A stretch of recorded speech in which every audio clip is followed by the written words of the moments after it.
Bien, bonjour à toutes et à tous, mesdames et messieurs les élus, madame la présidente de l'application YouMay, mesdames et messieurs en vos différents grades et qualités, chers amis.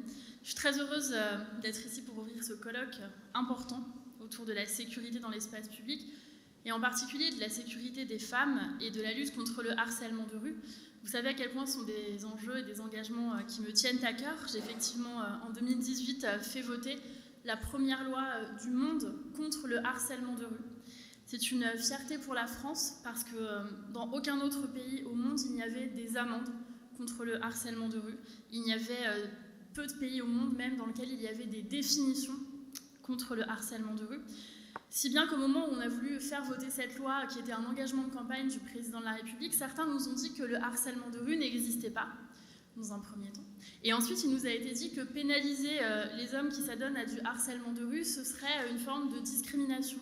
Et on a vu vraiment des débats ubuesques autour de cette question du harcèlement de rue, avec les personnes qui seraient censées être en première ligne pour défendre les femmes face aux agressions qu'elles vivent, et bien finalement ne pas les défendre et considérer qu'il n'était pas nécessaire de faire une telle loi. Je rappelle cela parce que c'était pas il y a si longtemps que ça, c'était il y a 4-5 ans encore à peine, et ça nous montre à quel point cette question du harcèlement de rue, elle est parfois aussi politique, et elle prend aussi parfois des tournures polémiques, alors qu'en réalité, c'est quelque chose de très simple. De quoi parlons-nous ? Nous parlons de tous ces phénomènes qui entravent la liberté des femmes à aller et venir. Et moi, si j'ai voulu m'emparer de ce combat, c'est parce que j'étais désespérée en tant que mère de famille de voir que ce que moi j'avais vécu avec ma sœur quand j'avais 14 ans, eh bien, ma fille adolescente vivait la même chose. Je me souviendrai toujours de ce moment où je l'ai entendue discuter avec une copine alors qu'elles étaient seulement en classe de 6e. Et l'objet de la discussion avec sa copine, c'était de savoir qu'est-ce qu'on fait quand il y a une bande de gars.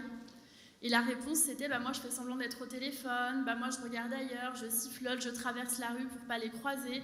Et je me suis dit, mais c'est quand même incroyable, on a passé une génération entière, et les ados et même les pré-ados maintenant en sont encore à se demander qu'est-ce que je fais si une bande de mecs décide que j'ai pas le droit de passer par ce chemin-là, ou décide que je n'ai pas le droit d'emprunter cette rue, ou décide de se mettre à donner son avis sur mon aspect physique, avis que, au demeurant, nous n'avons jamais sollicité. Donc je trouve ça assez révoltant en réalité de voir le peu de progrès que nous faisons, et c'est pour ça que j'ai voulu avec le président de la République porter une loi. Cette loi, elle a été votée, mais hélas on sait très bien qu'il ne suffit pas de voter des lois pour faire en sorte que ce qui nous dérange disparaisse. Et c'est pourquoi je pense que l'engagement de tous est nécessaire. Chère Pauline, vous y prenez pleinement votre part, vous avez partagé aussi cette indignation comme des millions d'autres femmes et hommes d'ailleurs, et c'est ce qui vous a amené à vous engager. Plutôt que juste de déplorer, vous êtes passé à l'action et vous avez fédéré, réuni autour de vous des partenaires pour toujours mobiliser plus. Donc je veux vraiment vous féliciter. Pour cela, vous dire merci, parce que la loi, une fois qu'elle est votée, si elle est dans un tiroir et que personne ne s'en empare, eh bien la loi ne sert à rien. La loi, elle peut véritablement devenir performative parce que la société civile s'en empare et alerte et dit mais regardez, cette loi existe et nous pouvons ensemble aller plus loin. Alors nous avons l'année dernière au ministère de l'Intérieur, quand j'étais chargée de la citoyenneté, signé avec l'application YouMay un partenariat pour intégrer tous les commissariats et toutes les gendarmeries dans la cartographie des lieux sûrs. Un partenariat assez atypique, oserais-je dire, puisqu'il a mobilisé également le groupe Monoprix. Mais ça nous montre à quel point justement si tout le monde se dit c'est un problème et on va s'engager pour y répondre, eh bien les choses peuvent avancer. Et effectivement, cette phrase « intimider, menacer, suivre, harceler, invectiver les femmes dans la rue ou dans les transports, bientôt ce sera du passé », c'est une phrase que j'ai prononcée en mai 2018 à l'Assemblée nationale lors de la présentation du projet de loi contre les violences sexistes et sexuelles. Et effectivement, nous avons toujours ce combat à mener pour faire en sorte que ça devienne du passé. Parce que, je le disais, la loi existe, mais la pédagogie, me semble-t-il, s'avère nécessaire. Moi, je suis toujours effarée, là aussi en tant que mère, mais en fait en tant que citoyenne, de constater qu'il y a manifestement des jeunes hommes, ou moins jeunes au demeurant, à qui on n'a jamais expliqué qu'en fait, siffler une femme dans la rue ou la traiter de salope ne créerait pas le début d'une très belle histoire d'amour, et ne permettrait pas à la femme en question de se retourner et de dire « mais vous avez l'air vraiment sympathique, engageons la conversation, montons chez moi ». Donc c'est vraiment quelque chose que je ne comprends pas. Je n'arrive pas à saisir ce qui passe par l'esprit d'une personne qui se met à insulter une inconnue dans la rue ou juste à faire des bruits obscènes et la suivre. J'ai du mal en réalité à comprendre quel type de plaisir on peut y trouver. Et je pense que ce travail de pédagogie, de respect, il doit vraiment se mener également dès l'école Et c'est vraiment une revendication qui existe, puisque là aussi, il y a une loi depuis 2014, mais cette loi, elle est hélas très peu appliquée. J'ai interpellé gentiment, j'ai demandé l'aide plus exactement de mon collègue, le ministre de l'Éducation nationale, récemment sur ce sujet. Il m'a dit qu'il comptait bien s'emparer de cette question et faire en sorte qu'enfin, il y ait ces 3 séances d'éducation à la vie affective et sexuelle à l'école, parce que, je le disais, depuis 2014, c'est prévu dans la loi. Moi, j'ai 2 filles qui ont 16 ans et 11 ans, elles ont eu 0 intervention à L2. Donc, en réalité, aucune, jamais. Donc, je pense qu'il est vraiment plus que temps d'appliquer la loi à cet égard.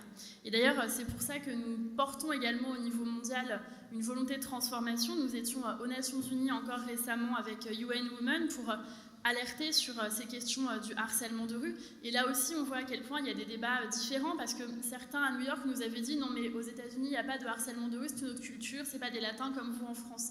Et quand j'ai dit ça à la maire adjointe de New York, chargée des violences sexistes et sexuelles, elle est tombée de sa chaise et elle m'a dit « Mais bien sûr que si, il y a du harcèlement de rue, mais peut-être les gens qui ne le vivent pas ont l'impression que ça n'existe pas ». Et c'est pourquoi je pense, et chère Pauline, merci beaucoup d'avoir employé cette expression de libération de l'écoute. Je pense que là aussi, il est fondamental d'écouter. On ne peut pas laisser les jeunes et les adolescentes juste face à elles-mêmes. Moi, quand je dis à ma fille, si quelqu'un t'emmerde dans le métro, tu ne réagis pas parce que je ne veux pas qu'il t'arrive un problème, elle me dit, ben non, je vais réagir parce que je ne vais pas me taire et subir. Et après, elle m'explique qu'en fait, c'est ça la nouvelle génération, elles ne sont pas prêtes au compromis et il est hors de question qu'elles laissent quelqu'un mal leur parler dans le métro. Et d'un côté, je suis pleine d'admiration pour cette génération, mais d'un côté, en tant que maman, je vais lui dire, mais non, mais laisse les gens crier, n'interviens pas. Et je pense qu'on est tout encore aux prises avec cette injonction contradictoire, et c'est ça justement que l'action publique conjuguée à l'initiative civile doit pouvoir permettre d'avancer, de faire avancer. Donc je pense que véritablement, les femmes parlent depuis longtemps. On dit que le corps des femmes n'est pas un bien public, que notre présence dans l'espace public n'a pas à être validée d'aucune manière que ce soit, ni par des propositions obscènes qu'on n'a pas sollicitées, ni non plus par des insultes ou des réflexions dégradantes ou désobligeantes vis-à-vis des femmes. Je pense que changer les mentalités, oui, ça passe aussi par changer la loi. C'est pour ça aussi qu'on a voulu faire cette loi, pour avoir valeur de pédagogie et qu'on puisse dire aujourd'hui, non, le harcèlement de rue n'est pas anodin. Oui, le harcèlement de rue est condamné par la loi. Les lois de la République empêchent que l'on intimide les femmes et que l'on les entrave dans leur liberté d'aller et venir. Je veux également, pour conclure, rappeler à quel point le harcèlement de rue agit dans toutes les sphères de la vie des femmes.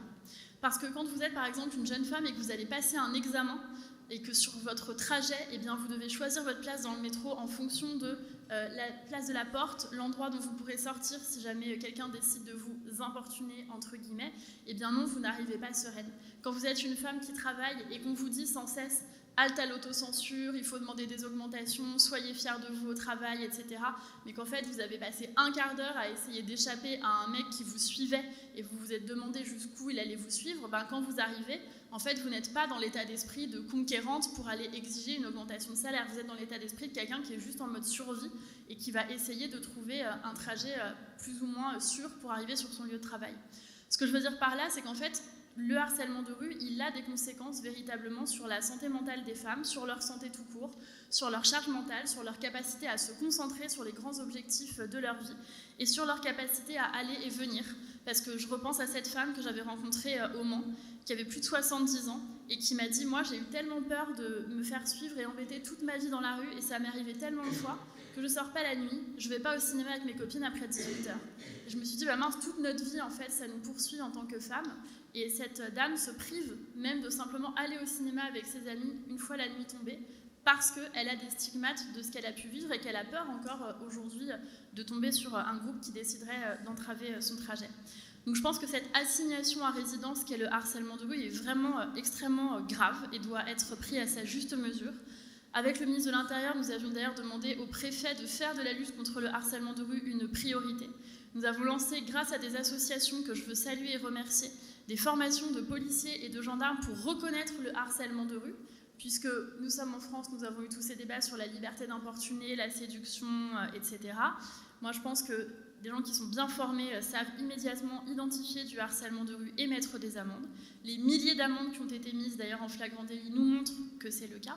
Je veux parler de l'application Ma Sécurité, lancée il y a 3 mois, qui permet, par exemple, à ceux qui assistent ou qui sont victimes d'agression, d'alerter un policier, un gendarme, de jour comme de nuit. Nous sommes en train de travailler également sur la question de la plainte en ligne, et je veux dire que dans le domaine des transports, la Gendarmerie nationale et la SNCF ont signé une convention cadre qui permet de favoriser les expertises croisées pour signaler les infractions commises et orienter les victimes.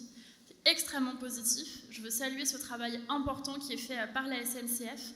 Dire que ce guide sur les agressions sexuelles dans les transports qui a été mis en place et distribué par ailleurs du côté de la RATP aux agents pour une meilleure prise en charge est également une très bonne pratique qui doit pouvoir se trouver généralisée. Enfin, je veux rappeler que le président de la République a souhaité aller plus loin et qu'il a proposé qu'on puisse tripler le montant de l'amende pour outrage sexiste et doubler la présence policière dans les transports en commun aux horaires où les agressions sont les plus constatées. Ça représente 1835 policiers en plus, dont 200 exclusivement à Paris intramuros. Néanmoins, comme j'ai coutume de le dire, l'État ne peut pas tout seul, et donc pour ne rien laisser passer, je le redis, c'est vraiment la société tout entière qui doit se mobiliser. Donc, je suis très heureuse de vous voir aujourd'hui présents et présentes ici, collectivités, établissements publics, entreprises, associations, et je veux vraiment, encore une fois, saluer la forte mobilisation des associations pour lutter contre ce fléau, pour faire de la pédagogie, pour aller dans les établissements scolaires, pour alerter, pour créer des campagnes, et puis pour challenger les pouvoirs publics aussi, parce que c'est aussi le rôle des associations. J'en ai présidé une pendant 10 ans, je sais de quoi je parle, et je veux donc pour cela vraiment les remercier et les féliciter pour leur action, et leur dire que nous sommes toujours à leur écoute. Ce colloque, aujourd'hui, c'est une belle occasion pour échanger ensemble sur comment agir pour que chaque femme puisse se sentir en sécurité. Je sais à quel point, dès qu'on parle de sécurité, et singulièrement des femmes, il y a des débats pour savoir si c'est un ressenti ou pas un ressenti. Moi, j'ai coutume de dire que quand on ressent qu'on a froid, en général, c'est qu'on a froid. Peu importe si quelqu'un va vous dire qu'il fait 15 degrés. Et quand on se sent en insécurité, même si quelqu'un va vous dire « Mais regarde, au final, quelle bonne nouvelle, tu n'as pas été violée. Ok, mais je me suis sentie en insécurité pendant 1h15 et c'est pas quelque chose d'agréable. » Donc je pense que ce sentiment d'insécurité, cette expression d'insécurité, cette parole sur l'insécurité des femmes, elle doit véritablement être entendue. J'appelle à cette mobilisation générale de toutes et de tous, en remerciant encore une fois très chaleureusement Pauline et toute l'équipe de YouMay ainsi que tous ses partenaires pour toujours porter haut et fort ce combat collectif. Je vous remercie.